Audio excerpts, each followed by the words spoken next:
Bonjour à tous et bienvenue dans Jusqu'à nouvel ordre pour explorer notre rapport au monde. Dans ce podcast, mes invités ouvrent le champ des possibles en nous aidant à comprendre les mécanismes de l'ordre établi et ainsi à clarifier les enjeux de place, de rôle et de pouvoir dans nos différentes sphères de vie. Pourquoi se laisse-t-on assigner à une place ? Que nous enseigne l'histoire à ce sujet ? Par quel stade sont passés ceux qui ont questionné un ordre établi qui les ralentissait ? Je suis Laurence Bally, initiatrice du projet Conscience et Progrès qui regroupe ce podcast, mais aussi des ateliers et du coaching individuel pour clarifier son rapport à l'obéissance et à l'ordre établi. Convaincue que seule la connaissance et la conscience permettent une véritable liberté de choix, je vous retrouve toutes les 3 semaines pour un nouvel épisode avec des personnalités éclairantes. Pour être informé de la publication de Jusqu'à nouvel ordre, abonnez-vous sur votre plateforme de podcast préférée.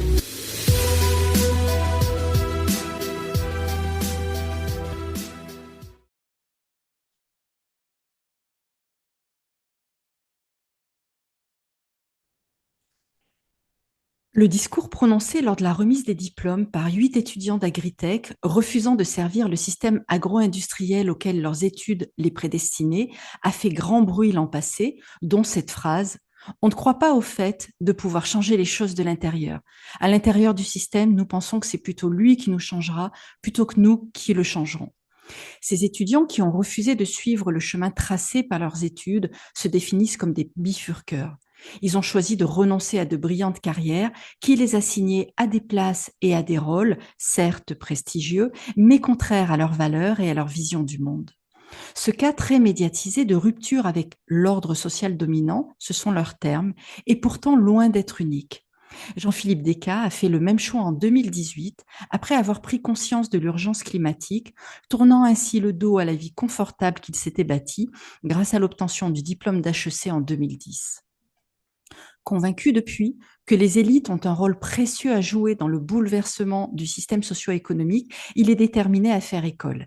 Il anime depuis 2020 le podcast Oser, dans lequel il tend le micro à ceux qui, comme lui, ont fait le choix de bifurquer, et il vient de publier Le courage de renoncer, dans lequel il décortique la prise de conscience, les doutes et les freins rencontrés par cette élite sur le chemin du renoncement. Il veut notamment apporter aux élites influentes et désireuses de contribuer à un monde soutenable des clés pour se défaire des chaînes mentales qui les en empêchent. L'ordre établi en ferait-il partie? Et serait-il, dans ce cas, un angle mort de la transformation sociétale? C'est ce que nous allons voir aujourd'hui avec lui. Bonjour Jean-Philippe, je suis ravie de vous accueillir dans Jusqu'à nouvel ordre. Bonjour Laurence, eh bien, je suis ravi aussi que vous m'accueilliez dans le podcast et de pouvoir échanger sur ce sujet avec vous. Avec plaisir. Alors, je voudrais qu'on revienne en premier lieu sur cette prise de conscience que vous avez eue en 2018. Vous dites, j'ai pris conscience de l'urgence écologique et sociale. Alors, même si nous n'en prenons pas toujours l'entière mesure, nous voyons tous maintenant, à minima, à grands traits, de quoi l'on parle lorsqu'on évoque l'urgence écologique. En revanche, pouvez-vous nous préciser ce que vous mettez sous le terme urgence sociale ? Oui, tout à fait. Alors déjà pour préciser, moi l'écologie et les questions environnementales de manière générale ne sont pas des enjeux qui m'accompagnent depuis très longtemps. Voilà, c'est pas quelque chose auquel j'étais sensible et sensibilisé. Donc c'est vraiment à partir de 2018 que j'ai commencé à comprendre et prendre l'ampleur en fait du phénomène. À l'époque, je vivais au Vietnam. Je pense que ça a beaucoup joué sur cette prise de conscience et sur la question de l'urgence sociale qui, elle, pour le coup, m'était un petit peu plus proche, puisque depuis toujours, les enjeux liés au travail, aux inégalités, sont des choses qui me parlent et voilà que pour le coup j'ai beaucoup remarqué. Moi, je suis issu d'une famille où mes parents faisaient vraiment partie des catégories sociales les plus pauvres de France dans les années 50, avant de vivre une vraie émancipation et de prendre l'ascenseur social pendant les Trente Glorieuses et de devenir ce que j'appelle des néo-bourgeois par la suite. Mais voilà, donc cette question en fait des inégalités, de la pauvreté, elle fait aussi partie de ma culture, on va dire, familiale. Et du coup, c'est voilà, c'est quelque chose qui me parle. et à travers différentes lectures, notamment les travaux de Thomas Piketty en économie et bien d'autres, c'est vrai que j'avais conscience en fait euh, du creusement des inégalités de plus en plus fort depuis les années 70-80 à nouveau en France et notamment encore plus puissant après avec l'arrivée du Covid et donc cette urgence sociale en fait qu'on ne pouvait pas séparer de l'urgence écologique. Mm. Et du coup, quel lien faites-vous justement entre urgence écologique et urgence sociale? Ouais, alors en fait le lien peut, enfin, c'est vrai que parfois on a opposé fin du monde, fin du mois, etc. Bon, c'est quand on se pose réellement la question en fait de bâtir un autre système qui soit soutenable, on va dire au niveau écologique, soutenable, enfin un système socio-économique qui soit vertueux pour le vivant. euh, on ne peut pas échapper en fait à la question de l'équité ou à la question de la démocratie et donc en fait à la question sociale. Et on voit très bien que les deux sont fondamentalement liés à ce niveau-là, puisque pour permettre à chacune et chacun d'accéder à certaines ressources qui sont précieuses pour leur vie, leur survie, pour s'épanouir, bien, il faut adresser la question sociale puisque c'est la question de la répartition. Et quand on a évacué l'idée selon laquelle, eh bien finalement, en permettant à certains très riches de faire ruisseler ensuite leur richesse vers les plus pauvres, donc c'est toute l'idée autour de la courbe de Kuznets des inégalités en économie, avec l'idée que très vite, en fait, les inégalités vont augmenter pour atteindre un seuil et ensuite redescendre gentiment grâce au ruissellement que les riches vont permettre sur le reste de la société. Bon, ça, peut-être que dans les années 60, on y croyait encore pendant les 30 glorieuses, mais bon, là, ça fait 50 ans qu'on voit bien que ça ne fonctionne pas. Et donc, quand on a évacué ça, on se pose la question, en fait, de comment répartir les richesses beaucoup plus justement pour faire société de manière équitable et permettre, en fait, une vie décente à chacune et chacun. D'accord, ok. Alors, avant de bifurquer, dans quel univers social viviez-vous? Vous l'avez un petit peu esquissé, hein, et quel regard portiez-vous sur la distribution des places, des rôles et des pouvoirs au sein de la société? Alors, avant de bifurquer, j'étais donc un alumni d'HEC. J'ai été entrepreneur, bien même start-upper pendant une dizaine d'années, beaucoup à l'étranger. Je travaillais dans le secteur du numérique de manière large, donc de la publicité en ligne, des applications mobiles, du e-commerce. Tout ce secteur très en vogue pour une certaine catégorie de la population encore aujourd'hui. Et quel regard je portais? Ben, je pense que d'une certaine manière, j'étais assez convaincu de mériter ma place parmi en fait les plus privilégiés parce que j'avais travaillé dur pour obtenir mon diplôme d'HEC, que derrière j'avais travaillé dur aussi et que je travaillais dur toute la journée en fait pour monter des entreprises et en faire des succès au sens que l'on donne dans cet univers, on va dire, des startups, c'est-à-dire des entreprises qui vont lever beaucoup d'argent, qui vont faire du profit, qui vont grossir et qui vont s'étendre à l'international. Et du coup, voilà, je regardais en fait ma place comme étant assez logique, ou en tout cas méritée, au regard des efforts et du travail fourni, puisque à l'époque, je travaillais quand même 10 à 12 heures par jour. Hmm. Donc voilà, il y avait quand même quelque chose de l'ordre de vraiment de l'effort fourni. Et voilà, donc c'est un peu ça que j'observais sur moi, ma place dans la société. D'accord. Ok. Et alors, j'imagine que ça n'a pas été facile de remettre en cause le système et les fondements sur lesquels vous vous étiez construit. Comment vos doutes, puis vos engagements ont-ils été accueillis par votre entourage? Euh, alors ça dépend. En fait, alors déjà oui, ça n'a pas été facile, mais pas au sens de j'ai dû lutter contre moi-même. Euh, Peut-être, mais sans en fait le savoir, c'est juste que à partir du moment où j'ai commencé à creuser d'abord la question du climat, puis des enjeux environnementaux, puis comprendre que c'était rattaché à la question sociale, puis à la question plus démocratique, pour creuser ensuite l'origine en fait du système dans lequel on vit, de déconstruire un petit peu toutes les idées ou les idées reçues, les croyances que l'on a sur la manière dont fonctionne notre société. Bah, en creusant toujours tout ça, j'avais l'impression de toujours en fait découvrir de nouvelles choses, de déconstruire de nouveaux horizons, et à chaque fois de me rendre compte que bah, j'avais toujours l'impression en fait de ne plus rien y comprendre. Et du coup, bah, comment est-ce que j'étais par rapport à ça? J'étais assez perdu, pour être honnête, et je le suis toujours un peu, puisque bah, c'est un petit peu tous les fondements sur lesquels on s'est construit en tant qu'individu qui s'effondrent un petit peu sous vos pieds à ce moment-là, quand vous Hmm. commencez à creuser. Et donc ça, c'est quand même assez difficile à vivre, c'est une vraie perte de repères. Alors j'ai eu de la chance dans cette déconstruction personnelle, j'allais dire, puisque j'étais aussi accompagné par mon associé de l'époque, Xavier, qui faisait le même travail, en fait. Donc, on s'appelait beaucoup, on discutait énormément sur ces sujets, on était ensemble sur une voie, dans cette réflexion et dans cette analyse. Mais après, autour de mon entourage proche, à savoir bah, la plupart de mes amis et même mon entourage au Vietnam, même mon épouse, bah, j'étais assez peu compris en fait, hein, puisque bah, pour le coup, je remettais, enfin, j'étais j'étais animé par une certaine haine, une certaine violence aussi par rapport à ce que je découvrais, ce que j'avais l'impression de comprendre, un sentiment d'être trahi, qu'on m'avait menti, d'être un imbécile aussi par rapport à tout ça, un dégoût. Pourquoi quand vous avez menti? C'était quoi le mensonge pour vous? Bah, c'est bah, tout ce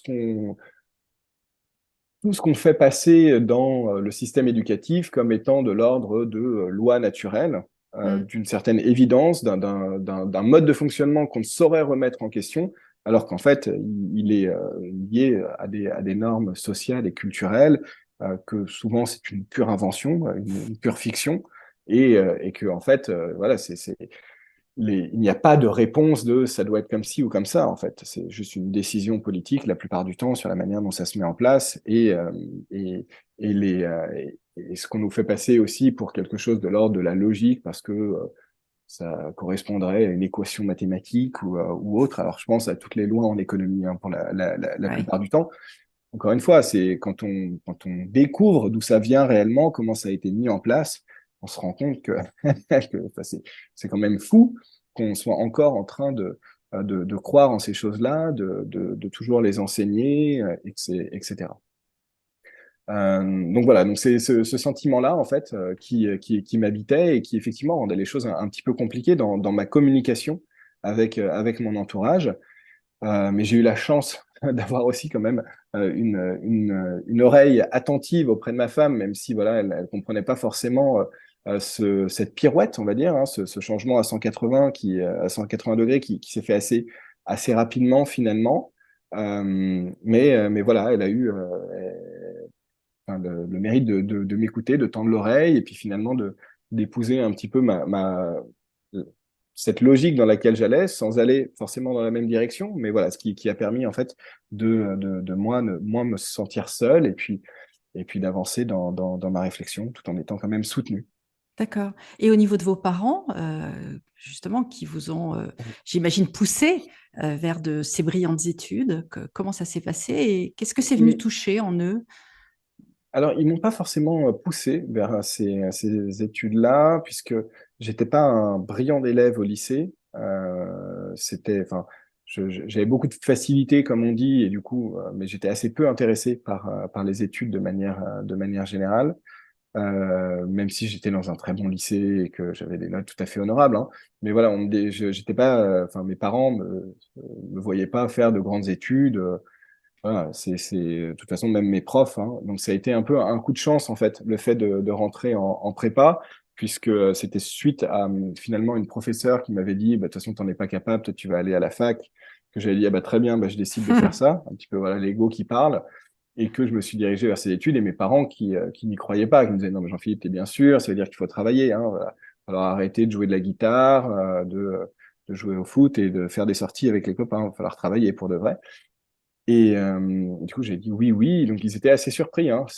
Quand ils me voyaient partir en prépa le samedi pour aller travailler là-bas, ils pensaient que je leur mentais et qu'en fait, j'allais faire la fête avec des copains D'accord. le week-end. Ouais, juste pour, Pour pour être situer. un petit peu situé. Euh, le- Donc, ils m'ont pas forcément poussé là-dedans. Après, bien évidemment, ils m'ont énormément soutenu quand ils ont compris qu'en fait, non, je travaillais vraiment et que j'avais réellement envie d'intégrer une grande école. Mais d'entrée de jeu, dès ma sortie en fait de grande école, je me suis lancé dans l'entrepreneuriat. J'ai tout de suite compris que des jobs en conseil, dans des grandes entreprises, en banque, etc., n'étaient pas faits pour moi. Et mes parents l'ont compris très vite. Alors ils se sont dit, mais pourquoi tu veux pas aller là-dedans? Et ils ont vu que d'entrée de jeu, en fait, je n'épousais pas une voie qui était, on va dire, une voie standard, puisque à l'époque, l'entrepreneuriat, c'était pas, voilà, il y avait, ça commençait à monter hein, avec l'explosion des startups. Hein, on était en 2008-2009, mais c'était pas non plus la voie royale ou la voie un peu standard que ça peut être aujourd'hui pour de nombreux diplômés de grandes écoles. Donc voilà, tout ça pour dire que ça les a pas choqués plus que ça, puisqu'ils étaient habitués en fait à me voir faire des mouvements pour eux assez incompréhensibles, puisque enfin, quand je suis sorti, finalement, j'ai créé une boîte qui n'a pas fonctionné du tout et j'en ai rejoint une autre pour être payé 26 000 euros par an quand mes copains gagnaient 50 000, parce que c'était dans les jeux vidéo et que j'avais envie de travailler dans les jeux vidéo. 18 mois après, je partais aux Philippines du jour au lendemain pour monter un clone d'Amazon pour un incubateur de start-up allemande. Pareil, ils disaient, mais qu'est-ce qu'il va faire là-bas? Je reviens, je pars directement à Berlin. Bon, voilà, de toute façon, ils étaient un peu aussi habitués, j'allais dire, au fait que je fasse ce genre de choix particulier pour eux. Donc, bon, là, voilà, ça les a pas. Ils se sont dit, bon, bah voilà, il fait encore un truc. Bon, ben, mais en même temps, ça a l'air de fonctionner. Il retombe toujours sur ses pattes, donc on lui fait confiance. Oui, vous étiez déjà dans une forme de liberté, a priori, d'une certaine liberté intérieure, quoi, puisque l'entrepreneuriat n'était pas forcément la voie royale à la sortie de ses études. Oui, mais c'est ce que je cherchais de toute manière, parce que j'avais bien compris que le cadre hiérarchique, en tout cas, et le fonctionnement des organisations de manière générale était quelque chose qui, moi, ne me convenait pas. Voilà, je n'étais pas adapté par rapport à ça. Le régime autoritaire qui règne dans ces organisations et les jeux, on va dire, de politique ne sont pas, ne me conviennent pas du tout. Ok, je comprends. Ok. Quand vous bifurquez, est-ce qu'on pourrait parler finalement d'un processus d'émancipation et si oui, à quoi? Mais en tout cas, c'est pas comme ça que je l'ai vécu.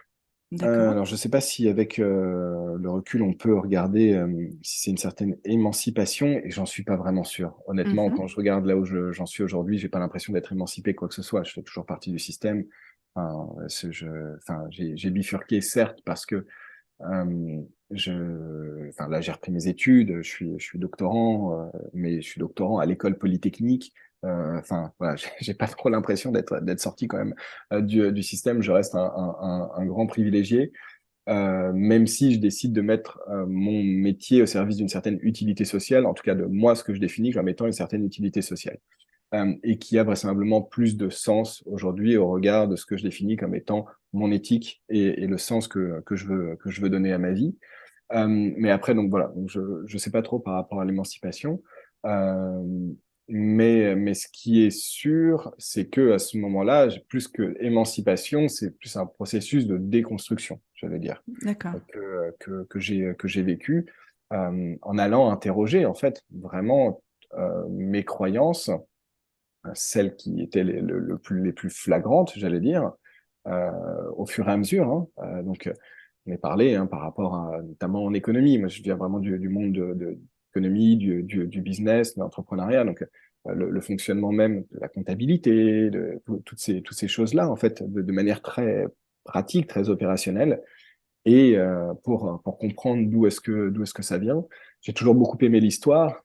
Et l'histoire est très intéressante, je trouve aussi, pour essayer de recontextualiser et comprendre, en fait, une dimension un peu plus large et d'où viennent des éléments qui nous paraissent aujourd'hui étant être de la norme.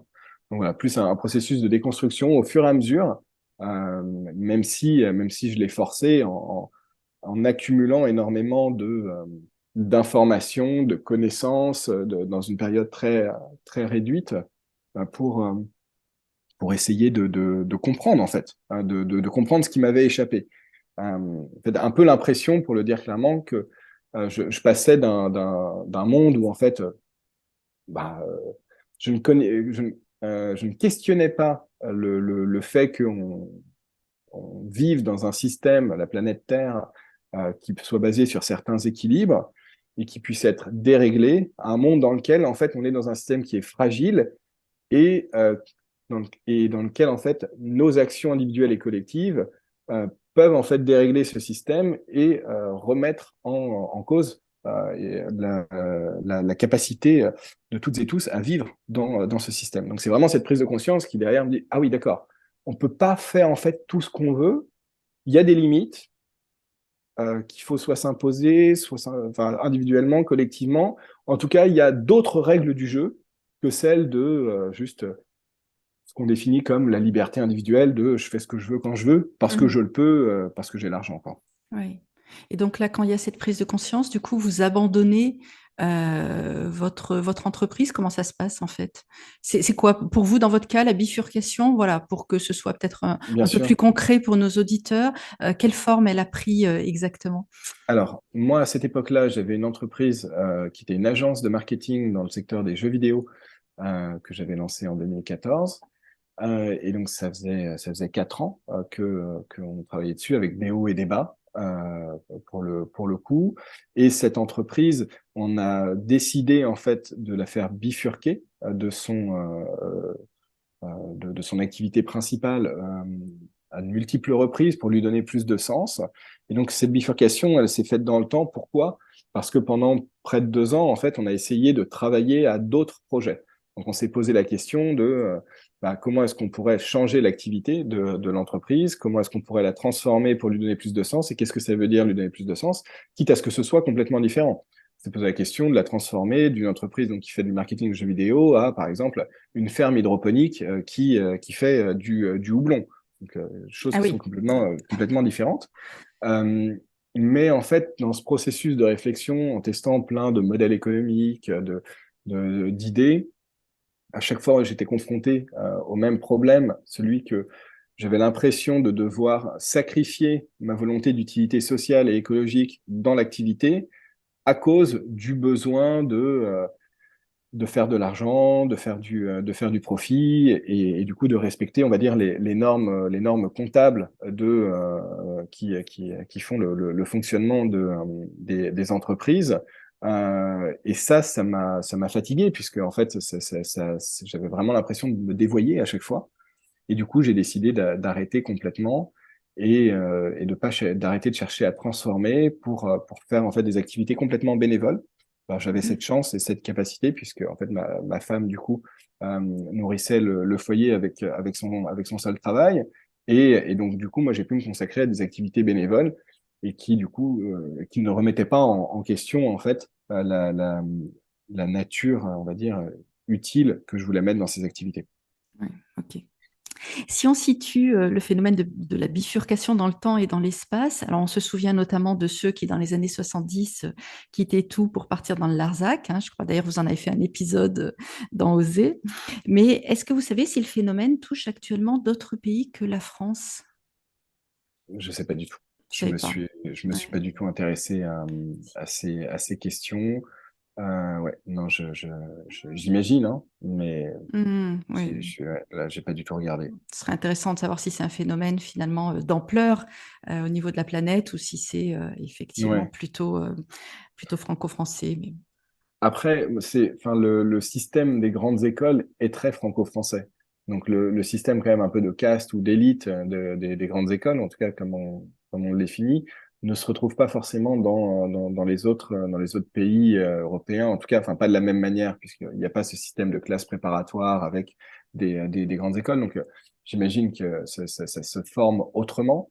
Mais en tout cas, ouais, il n'y a pas ce système-là. Donc, c'était difficile, même pour moi, en fait, parce que j'ai quand même un peu réfléchi on m'a déjà posé cette question, mais de faire des comparaisons avec d'autres pays, je trouve que c'est toujours très, très délicat par rapport au système français qui est assez particulier. Et voilà. D'accord, Mais réellement, j'ai pas creusé plus que ça la question. Donc, d'accord. Alors, je voudrais qu'on s'intéresse maintenant aux freins à la bifurcation, hein, et donc aux renoncements nombreux que cela demande. Dans votre livre, vous évoquez trois types de freins à la bifurcation, des freins économiques, sociaux et idéologiques. Ouais, Alors, je vous propose qu'on s'attarde sur les freins, sur les deux derniers. Alors, non pas que les freins économiques ne soient pas intéressants et importants, hein, évidemment, mais voilà, qu'on s'attarde vraiment sur les freins sociaux et idéologiques, parce que j'ai un peu l'intuition que ce que vous avez identifié est commun finalement au questionnement de tout ordre établi, quel qu'il soit. Donc voilà, si on peut revenir ouais. sur ces deux types de freins. Bien sûr. En fait, juste pour situer, moi, la base du livre, c'est une centaine d'interviews avec des alumni de grandes écoles qui sont âgés de 25 à 60 ans et qui sont majoritairement donc des alumni de grandes écoles de commerce et d'ingénieurs et qui ont opéré une bifurcation professionnelle, à savoir en fait changer de métier pour lui donner plus de sens, mais aussi une utilité soit sociale, soit écologique. Et je suis allé à leur rencontre pour essayer de comprendre pourquoi en fait ils avaient fait ça et qu'est-ce qui les avait bloqués. Euh, et j'en ai tiré donc ces trois types de freins que j'ai regroupés. Et donc les freins sociaux, on va dire que c'est tous les freins qui sont liés à la nature même de l'espace social dans lequel va vivre l'alumni.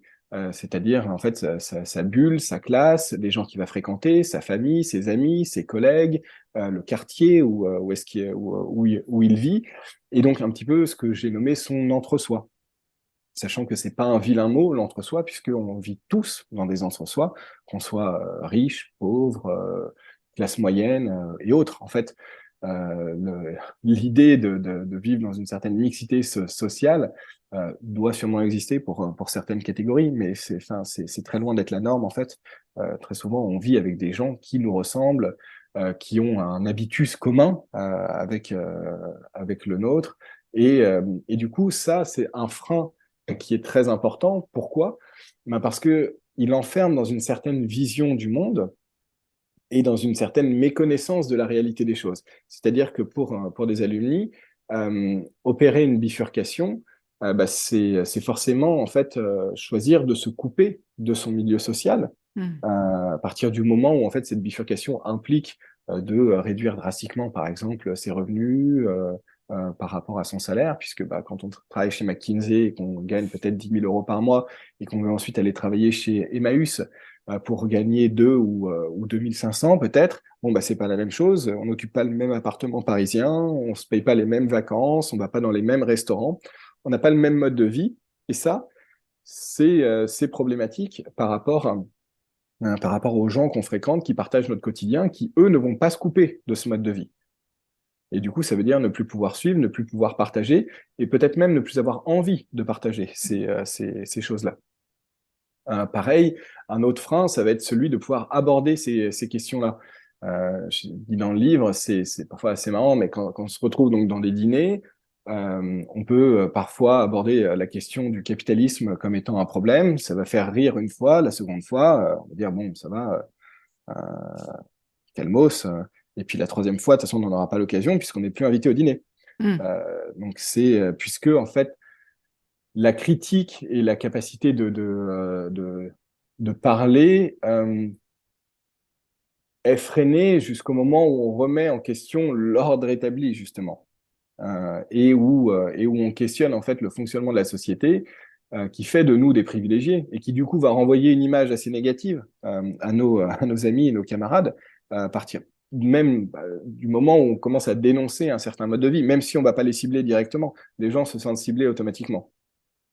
Euh, j'ai très souvent des retours comme ça, typiquement quand on s'est rencontrés à Chambéry, j'ai eu ensuite des retours de deux personnes qui, effectivement, dans ce que j'avais pu dire, se sont sentis ciblés personnellement et qui l'ont assez mal pris, ce que je peux comprendre. Après C'est la conférence que vous avez donnée autour de votre livre.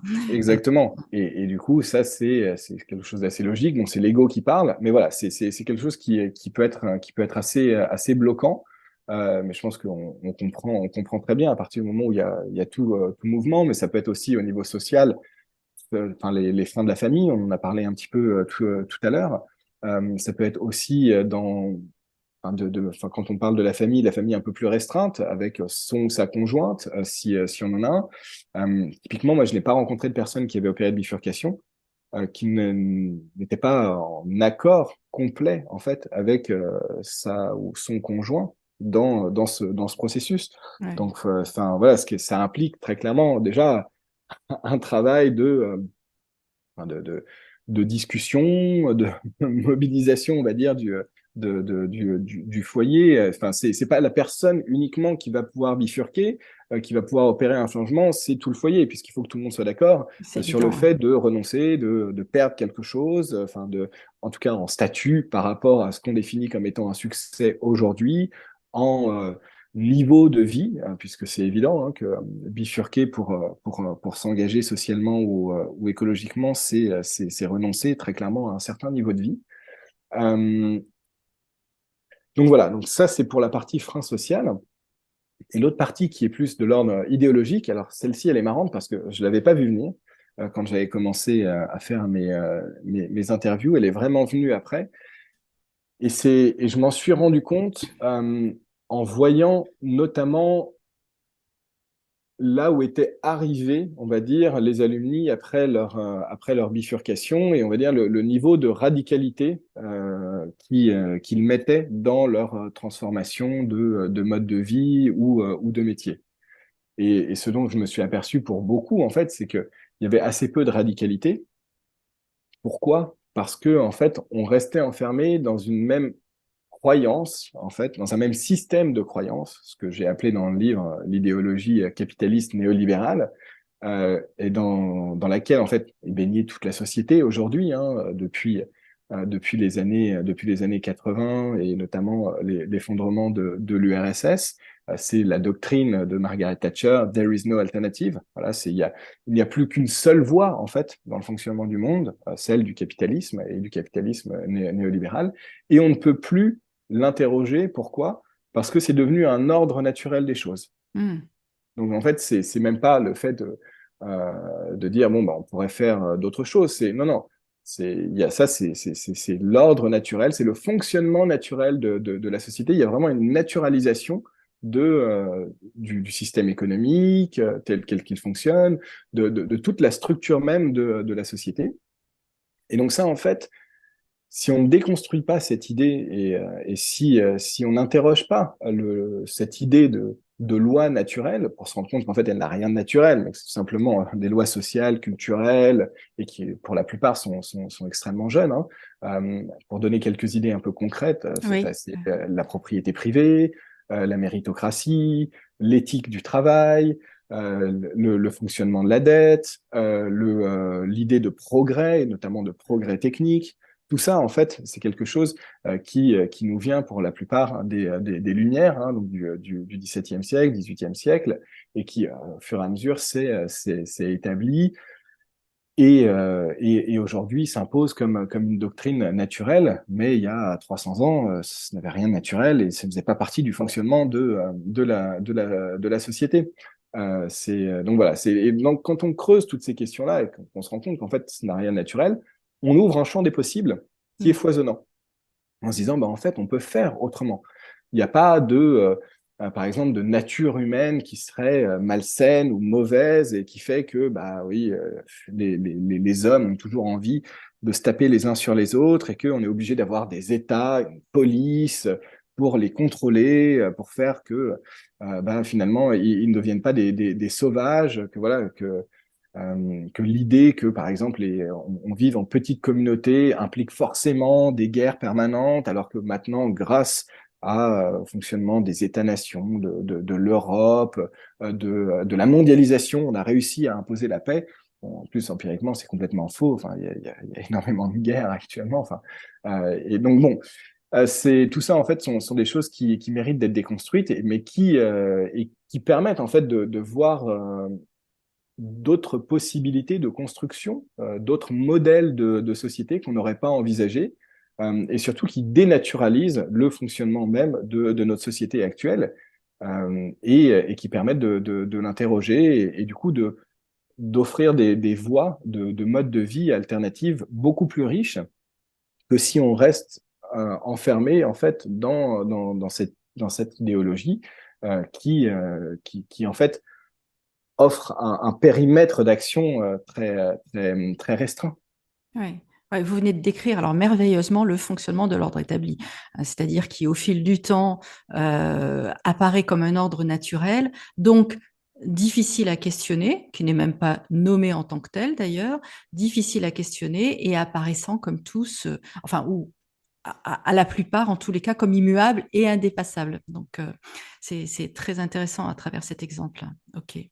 Et vous-même, alors, comment avez-vous trouvé la force, finalement, de lever tous ces freins, parce qu'ils sont quand même nombreux et importants, à plusieurs niveaux d'ailleurs, hein, Ben, on le voit déjà, bien. je les ai pas tous levés, Euh, mais je reste enfermé dans de nombreux freins et aussi dans pas mal de déni, hein. Je me raconte plein de jolies histoires et c'est normal, sinon c'est difficile de continuer à vivre. C'est toute la difficulté en fait de refuser un système tout en étant forcé de vivre dedans. Mm. C'est-à-dire qu'aujourd'hui, par rapport à la manière dont j'aimerais vivre, je suis emprisonné par le fonctionnement du système, qu'il soit technique, social, économique, politique. Et tout seul, je ne peux pas m'en libérer, même en essayant de m'exclure. Il n'y a pas d'espace de liberté qui n'appartient pas en fait à ce système, qui n'est pas revendiqué.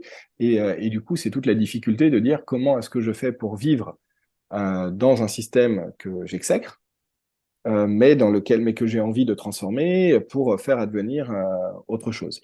Et donc, ça implique forcément se dévoyer par certains aspects, c'est difficile autrement. Ça pose la question du sacrifice, de renoncer, mais jusqu'à quoi? Euh, et la réponse n'est pas la même pour tout le monde. Mm.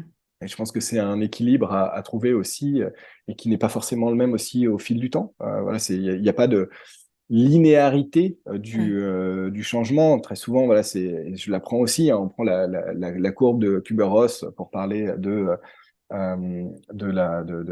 Courbe du deuil. ouais, de la courbe du deuil, merci, pour renoncer à quelque chose, etc. Bon, voilà, c'est très bien et c'est très imagé avec les différentes étapes, mais en vrai, ça se passe pas comme ça, hein. Enfin, les étapes, on y revient, on saute. Enfin, voilà, il n'y a pas de linéarité par rapport à une transformation qu'on peut opérer. Voilà, donc c'est juste ça, c'est intéressant à garder en tête. Et donc, pour répondre plus concrètement à votre question sur les freins, comment est-ce on s'en libère? Bah, en les questionnant, et en fait, on s'en libère automatiquement à partir du moment où on se rend compte que ce sont des croyances et que ce sont et que du coup, on peut choisir de les épouser en tant que croyance. C'est pas un problème. On croit tous dans des choses. On a tous une idéologie.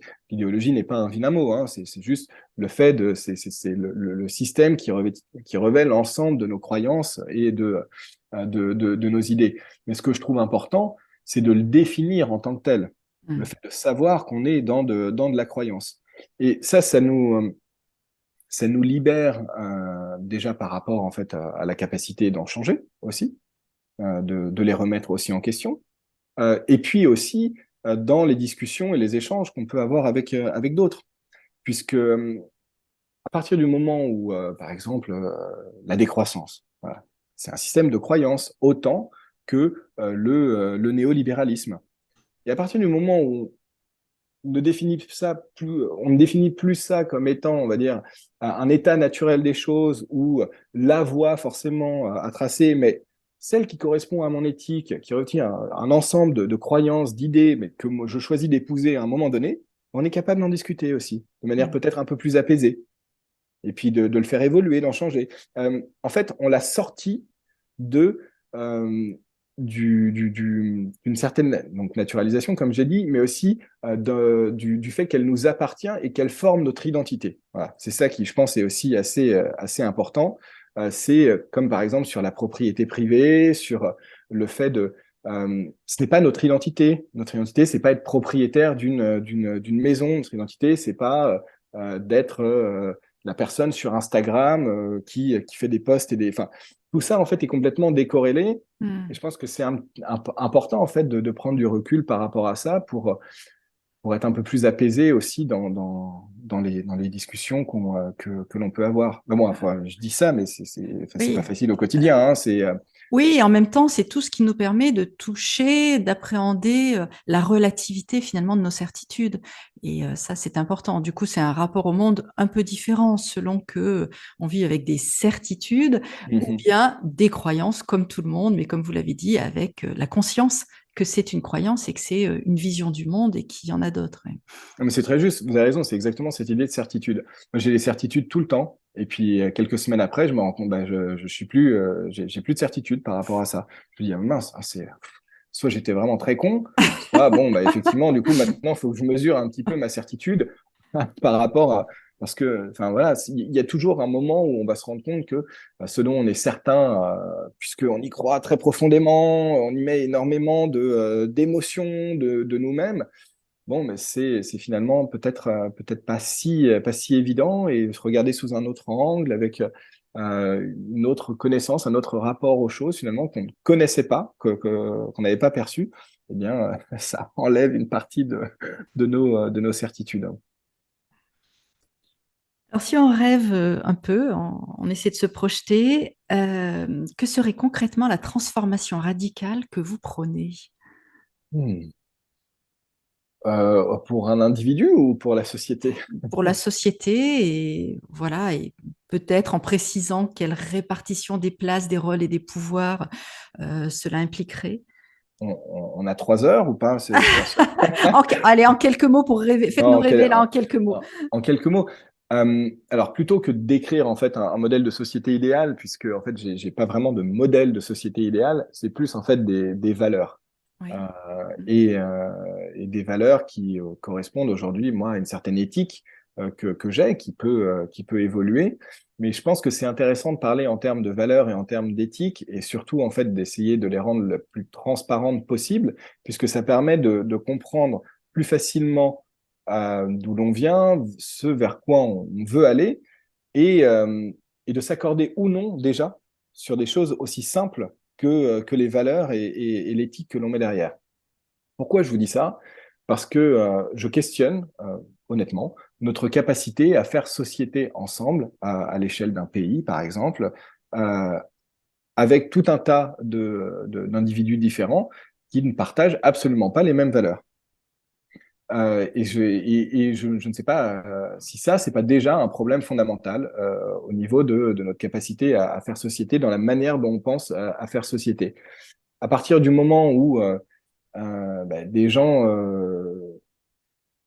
sont d'accord avec le fait enfin, prônent les inégalités par rapport à une idée de mérite ou non de mérite, de couleur de peau, d'identité quelconque, de genre ou autre.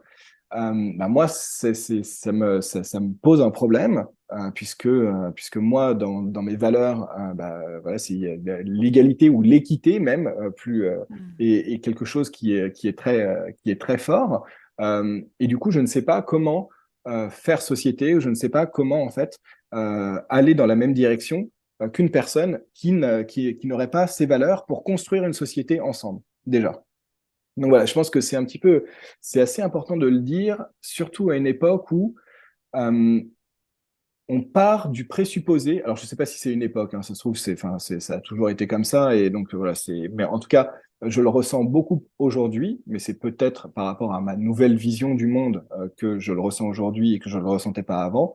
Mais tout ça pour dire que on fait beaucoup de présupposés sur le fait qu'on partage des mêmes valeurs, une même éthique, alors que ce n'est absolument pas le cas. Mm. Euh, le, pour prendre un exemple très politique, Emmanuel Macron et son gouvernement, quand il parle enfin, d'égalité ou de juste répartition, je questionne en fait euh, le fait qu'il soit réellement pour une juste répartition des choses, puisqu'il est dans une logique très méritocratique et qu'il ancre une certaine naturalisation du fait que certains ont des talents innés, ils méritent plus que d'autres par leur effort, leur travail, etc.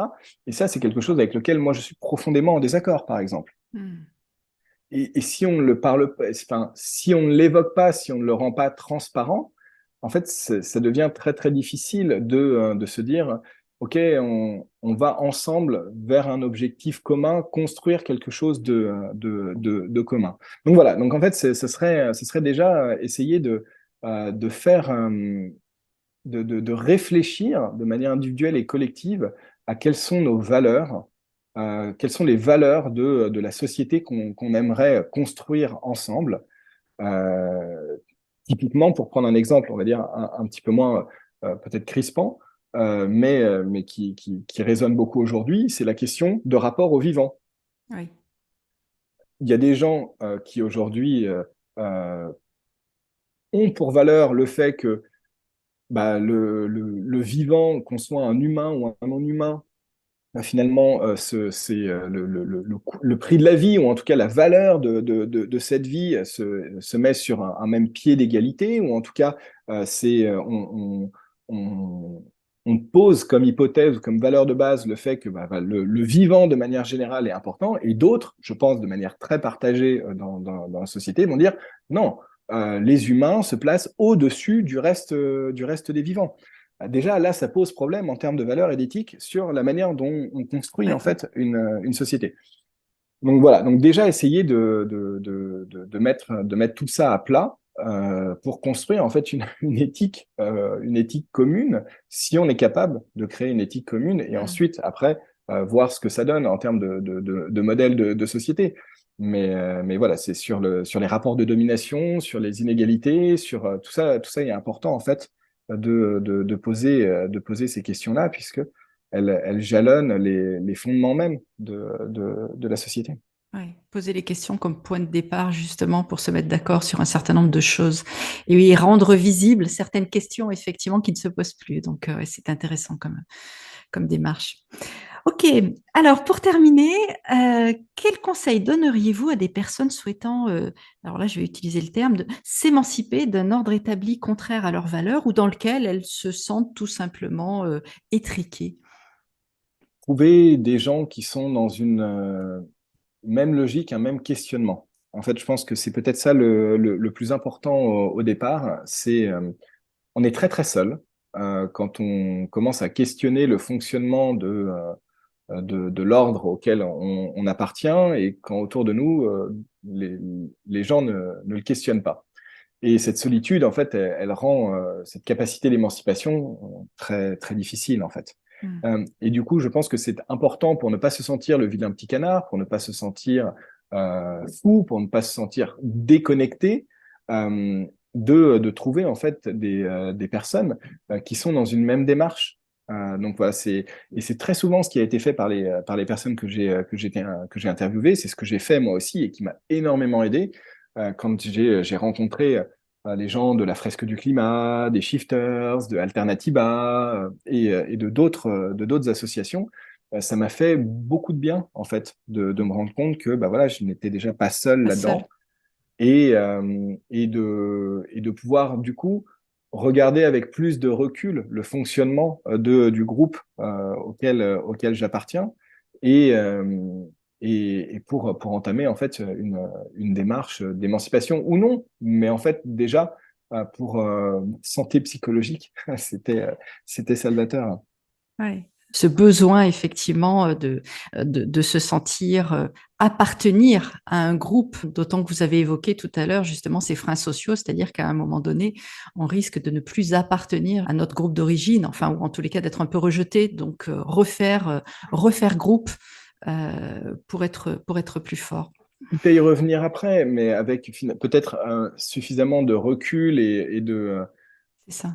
d'assurance sur soi, sur le chemin que l'on défend, pour pouvoir en fait refréquenter les gens qui vivent autrement, et en l'acceptant par rapport, mais parce que c'est comme ça, et que voilà, enfin, et on peut pas imposer le chemin qu'on a suivi à d'autres personnes. Enfin, voilà, Surtout, quand on regarde surtout pas. le parcours de tous ces bifurqueurs et bifurqueuses généralement. Mais voilà, en tout cas, je pense que c'est important de prendre le large à un moment, de vraiment se rapprocher de personnes qui sont dans cette même logique après revenir ou non, mais pour en tout cas réussir cette émancipation. Merci, vraiment un très grand merci Jean-Philippe pour ces éclairages, hein, à la fois sur le phénomène de bifurcation des élites, mais aussi sur pourquoi il est si difficile de s'écarter d'un ordre qui finit par nous sembler bêtement naturel finalement. Et je me suis dit en vous écoutant que remettre en question l'ordre établi, quel qu'il soit, c'est obligatoirement renoncer à beaucoup de choses qui demandent effectivement un très grand courage. Je rappelle les titres de votre livre Le courage de renoncer, de votre podcast Oser. Je mettrai les références dans le commentaire, enfin dans les commentaires. Pour finir, où peut-on vous suivre ou Alors, vous suivre? si vous allez sur le site du podcast, oze-podcast.fr, vous pouvez vous inscrire à la newsletter. Après, je ne suis sur un seul réseau social, c'est LinkedIn, mais je poste uniquement les épisodes du podcast quand ils sortent dessus. Je ne suis pas très fan des réseaux sociaux de manière générale. Donc, le mieux, c'est la newsletter. Et après, si vous voulez me contacter par mail ou sur LinkedIn aussi, je réponds. Mais voilà, je ne suis pas très actif sur les réseaux de manière générale. Très bien. Eh bien, écoutez, pour les auditeurs, n'hésitez pas à vous abonner à la newsletter. C'est un podcast qui est absolument passionnant également. Oser, O-Z-E. Merci Jean-Philippe. Merci beaucoup à vous, Laurence, et une excellente journée. Merci. Découvrez mes invités en avant-première sur Instagram à l'adresse Laurence Bali et sur Facebook à l'adresse Jusqu'à Nouvel Ordre. Si vous aimez ce podcast, favorisez sa diffusion en lui donnant 5 étoiles sur votre plateforme d'écoute préférée et surtout abonnez-vous pour suivre tous les épisodes gratuitement.